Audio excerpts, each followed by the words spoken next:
go ahead and get started with the presentation. Start with you. My name is Justin Peterson. I'm from Grand Rapids, Michigan. Lauren Bradbury, Bethel. Bonnie Bradbury in Bethel. Jerry Asole in Bethel. Rouse, Silver Spring, Maryland. All right, Brett, glad to have everyone over here today. So going down into it, the presentation is about resume writing tips for 2017. The roadmap to this presentation includes 4 chunks. The first one we'll go over is rules of resume writing. Then we'll go into the parts of the resume and give you tips there. And then the third is about links to samples of your work. And then the last is sending resumes out to hiring managers and how I could try and help you out with that part. So before I start, a good thing to know is managers only look at resumes. Recruiters only look at resumes for 6 seconds on average. So they get bombarded with a bunch of resumes, and the economy is rebounding, but it's still an employee's market. So having a good resume that stands out from the rest is going to be ideal. The good news is that the good and bad news is that there's a lot of resumes out there that are bad. So having one that stands out is going to be good for you. So we'll get started with the rules of resume writing. The first one is that should be job specific. So make sure you look at the job posting carefully. Take some of these qualifications and objectives in their job statement and add it to your resume. So you don't want to have one resume fit all jobs. You want to make sure it's to that job and one job for one resume. And then you want to go into having it accomplishment based.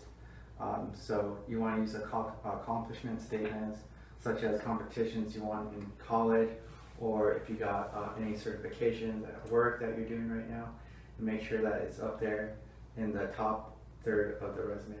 And then when you're going into accomplishment based, you don't want to use soft skills, because soft skills take up valuable space, and you want to make sure that you use hard skills.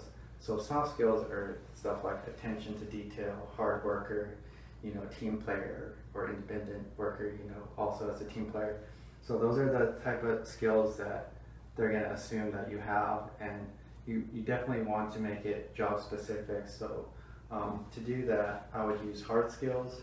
Hard skills are, say if you were in IT, or if you have computer skills, I would say that you should put Java on there, or you could put Cerner, or any of these softwares that are relevant to the job and that you have experience in. You want to highlight those on there.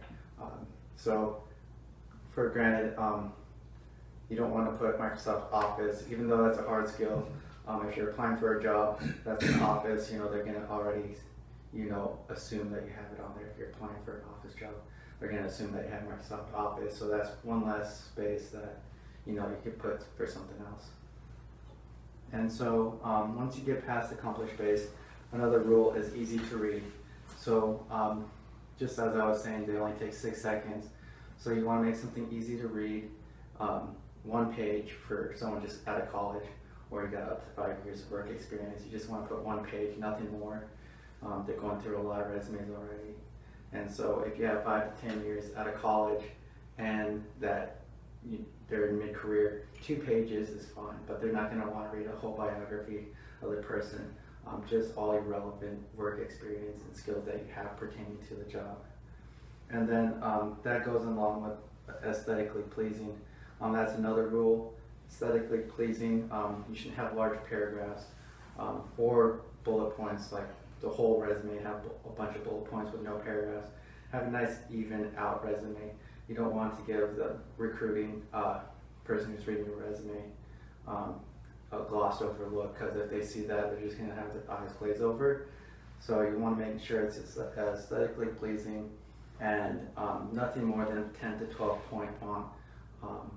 When you're writing, the font should be 10 to 12 points, and you shouldn't have Times New Roman, because if you have Times New Roman font, just tip that they're just going to look like that's the default, font on there, and he didn't put much effort into thinking about it, so he didn't put a lot of time. So that kind of relates to as the job, is he just going to use the default work? Is he going to put extra time, or is she going to put extra time into the work, to go above and beyond of what's required of them? So after going through these rules of resume writing, just a few tips for the parts of the resume. Contact information. There used to be a one resume fits all. So this contact information, you shouldn't have your mailing address, because now it's a security concern to have it on there, and a lot of people are worried about identity theft, so that's unnecessary information that you need to put on your contact. You should have your name, email address. You should have a cell phone and a LinkedIn URL. LinkedIn just shows that you have a internet presence, and it's important even as a student to have a strong internet presence, professional internet presence. So that includes your email address. Email address, you don't want to put anything goofy or silly. For example, like biglars@yahoo.com. You want to make sure you have first and last name. So for example, Ryan Mortenson @gmail.com. That's another thing I put at gmail.com. Now you should use something around Google, gmail.com instead of AOL or Yahoo. Some of those older email addresses are outdated now, so you want to look like you're current and up to date, and so you wouldn't want to use Yahoo. And so we went over that section of the contact information, and then second down the list is your clear goals section. So clear goals, you want to have instead of your objective, where it should, used to be traditional resumes would have an objective statement, and those statements just show what you want from the employer, not what you can do for the employer, what you have to offer them. Now the resumes just have that totally taking out the objective part. Instead, where that used to be, put the job title of what job you wanted to do, so they're not thinking, what is he wanting with this resume, what kind of job does he want, and show that plain and clear the job title on there, and then have not a big summary, but a summary of some of your highlights. It's like an elevator pitch, to an employer. Make it short and concise and to the point on why you're the best fit for this job title. And then after this, you want to highlight your selling points. So this section right underneath the objective, or where it used to be, put your leadership skills, put your achievement skills, any classes that you've taken in college that demonstrates that you have the skills for this job. Put that highlighted right there, right underneath of it. So the first 1/3 of the resume, they'll able to spot you right away what you want and why you're qualified for it. And just explaining from above previously about the soft skills and hard skills. That section comes up next, and that's where you put your hard skills in. But just don't, like I said, Microsoft Office is a little outdated, so forget about the Microsoft Office and put some of these software programs or your achievements on what kind of hard skills that you have. And then nowadays, you'd be surprised that social media skills is an important skill to put it on there. A lot of employers really look at that to have strong social media skills, and then that's part of your hard skills that you can put on there that normally you just take it for granted. If you're younger, then you just take for granted that you have those, but it's an important asset for employers.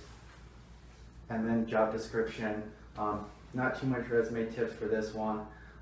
This one goes along with making sure that you have your job title and that how long you've been working there.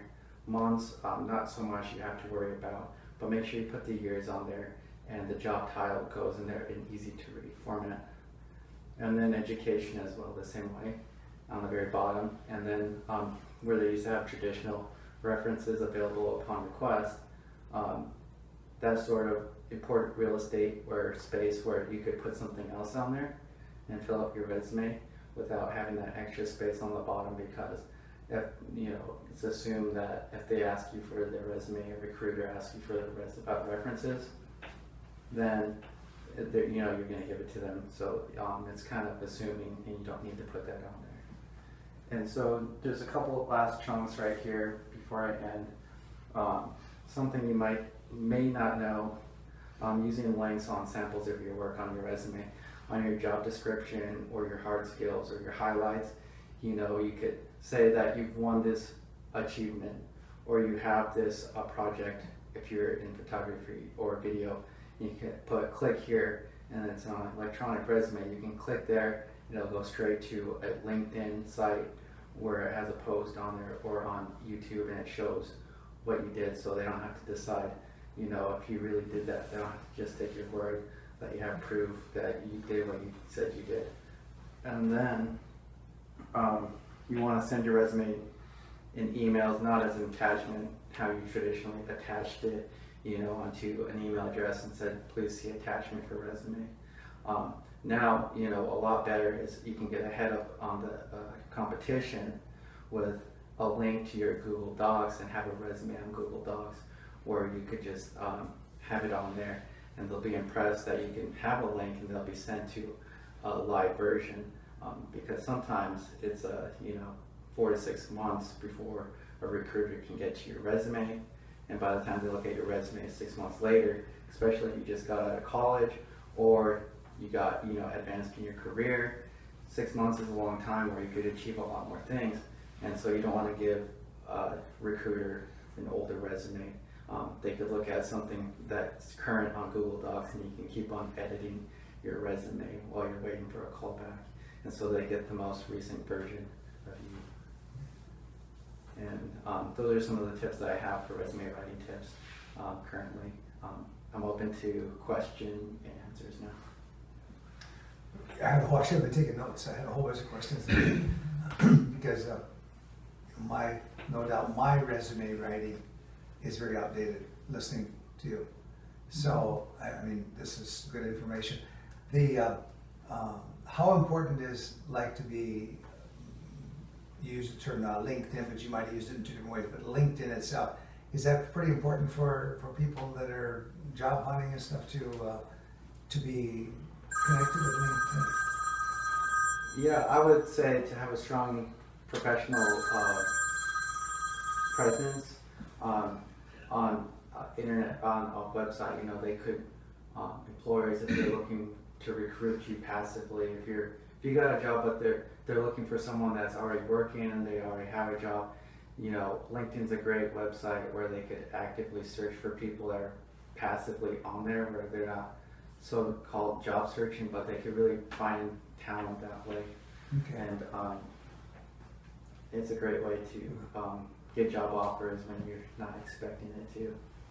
Now, you mentioned up-to-date email. Is iCloud considered fairly up-to-date, or is Gmail still kind of the standard today? I like iCloud and I like Gmail, and I think those two, anything that can keep your resume current and anything that you can send as a link to anything current to keep your resume updated while you're job searching or looking for work, I think is just as good. Okay. I have to step away for a second, but I'll let you ask questions. I have a question. Oh yeah. You were going back to what you were talking about, jotting down your resume to relevant stuff. So what happens if you have 10 years of relevant stuff? I think if